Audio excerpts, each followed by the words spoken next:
Football মানেই ছিল আনন্দ।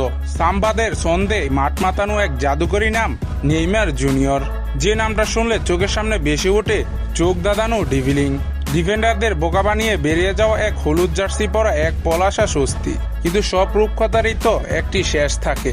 ফুটবলের সে বর্ণিল অধ্যায় কি এবার ইতি টানতে যাচ্ছেন নেইমার জুনিয়র? আজকে আমরা কথা বলবো সেই মানুষটিকে নিয়ে, যিনি নিজের পায়ের জাদুতে গোটা বিশ্বকে মাতিয়ে রেখেছিলেন। সাম্প্রতিক আন্তর্জাতিক ম্যাচগুলোতে মাঠে নামার পর থেকেই গুঞ্জন চলছিল, অবশেষে সেটাই সত্য হলো। হলুদ জার্সির মায়া কাটিয়ে আন্তর্জাতিক ফুটবলকে বিদায় জানালেন নেইমার।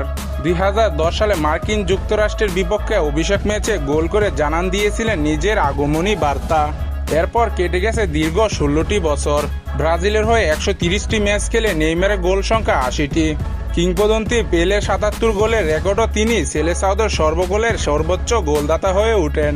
2013 সালে কন্ডিশনার কাপ জয় এবং 2016 সালে রিও অলিম্পিক দেশে স্বর্ণপদক এনে দেওয়া তার ক্যারিয়ারে অন্যতম উজ্জ্বল মুহূর্ত। কিন্তু ফুটবল হয়তো সব সময় সবার ইচ্ছা পূরণ করে না। নেইমার মানেই ছিল ইনজুরি আর দুর্ভাগা এক অদৃশ্য দেওয়াল। 2014, 2018, 2022 কিংবা 2026 প্রতিটা বিশ্বকাপেই তিনি মাঠে নেমেছেন দেশের মানুষের স্বপ্ন কাঁধে নিয়ে। কিন্তু 2014 সালে কলম্বিয়ান ডিফেন্ডার জুনিগার সে ফাউল কিংবা বরাবর বড় বড় টুর্নামেন্টে আগে ইনজুরি তার স্বপ্নকে বারবার থামিয়ে দিয়েছেন। বিশ্বকাপ ট্রফিটা উঁচিয়ে ধরতে না পারার আক্ষেপ হয়তো আজীবন থেকে যাবে তার কেরিয়ারে। বিদায় বেলায় নেইমার নিজের ভক্তদের উদ্দেশ্যে বলেছেন, আমি হলুদ জার্সিতে আমার রক্ত, আমার জীবন উজাড় করে দিয়েছি। আমি ইতিহাস গড়েছি যা আমাকে সারা জীবন গর্বিত করবে।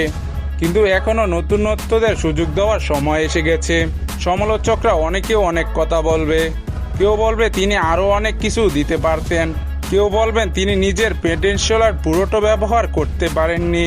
কিন্তু কথা একটি অস্বীকার করার উপায় নেই। এই প্রজন্মে পেলে বা রোনালদিনহোর পর ব্রাজিল ফুটবল যদি কেউ খাঁটি বিনোদন ও নিখাত আনন্দ দিয়ে থাকেন, তবে সেটা এই নেইমার। ধন্যবাদ নেইমার, আমাদের শৈশব ও কিশোরকে রাঙিয়ে তোলার জন্য, হলুদ জার্সি রূপকথাকে জীবন্ত রাখার জন্য। আপনার পরবর্তী জীবনের জন্য শুভকামনা। ভিডিওগুলো ভালো লাগলে লাইক, কমেন্ট, শেয়ার করতে ভুলবেন না। ফুটবলের এমন আরও গল্প শুনতে আমাদের চ্যানেলটি সাবস্ক্রাইব করে পাশে থাকবেন। ধন্যবাদ।